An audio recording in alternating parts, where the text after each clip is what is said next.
याविषयी बोलण्याकरता विरोधी पक्षनेते विजय वडेट्टीवार आपल्यासोबत जोडले गेलेले आहेत। काय पहिली प्रतिक्रिया या सगळ्या मुद्द्यावर? राजकीय प्रचाराचा काँग्रेसनं यावर आरोप केलेला होता, विकसित भारतचे मेसेजेस थांबवण्याचं सांगण्यात आलेलं होतं आणि आता तसे निवडणूक आयोगानं आदेश दिले आहेत। असे आतापर्यंत 60 अरब डॉलर 7 अरब कोटी या प्रचारावर मोदी शायनिंग, मोदी सरकार शायनिंग यावर खर्च केले गेले, तरी यांना अपेक्षित यश मिळत नाही।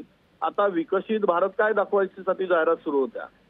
मुळात एक विषय लक्षात घेतला पाहिजे की आदर्श आचारसंहिता म्हणताना तक्रार करावीच कशी शकते, यांचं लक्ष कुठे आहे निवडणूक आयोगाचा?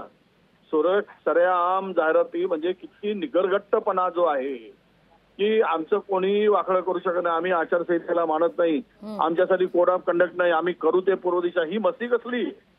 हा कुठलाही मस्तीपणा आहे? धारा यांना हे सगळं करण्याचं धाडच लागतं। मुळात विषय की निवडणूक आयोगाने यापूर्वी ज्या दिवशी आदर्श आचारसंहिता किंवा तारखा घोषित केल्या त्या दिवसापासून हे बंद व्हायला पाहिजे होता, परंतु आम्हाला तक्रार करावी लागते। तक्रार केल्यानंतर हे सगळं बंद केलं जातं। काय विकसित भारत दाखवणार? कुठला विकसित भारत दिसतोय? अजूनही या देशामध्ये 85 कोटी लोकांना सरकारच्या 5 किलो तांदळाच्या भरशावर जगावं लागत असेल तर हा काय विकसित भारत आहे काय? हा याला विकसित भारत म्हणायचं काय? अजूनही महागाईवर कंट्रोल होत नाही, बेरोजगार दारोदारी फिरत आहे, याला विकसित भारत म्हणायचं काय? शेतकऱ्यांच्या आत्महत्या थांबता थांबेना, याला विकसित भारत म्हणायचं काय? आणि या जाहिराती करून सरकारचा पैसा अशा पद्धतीनं आचारसंहितेमध्ये उडवणं, हे बंदी घातली, योग्य पाऊल टाकलं, पण हे पाऊल पूर्वीच टाकायला हवं होतं। इतका उशीर लावायची गरज नाही, तक्रारीची गरज नसायला पाहिजे।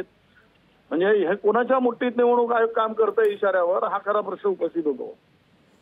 अगदी धन्यवाद आमच्याशी संवाद साधलात त्याबद्दल। लोकशाही मराठी ऐका, पहा, जागरूक रहा।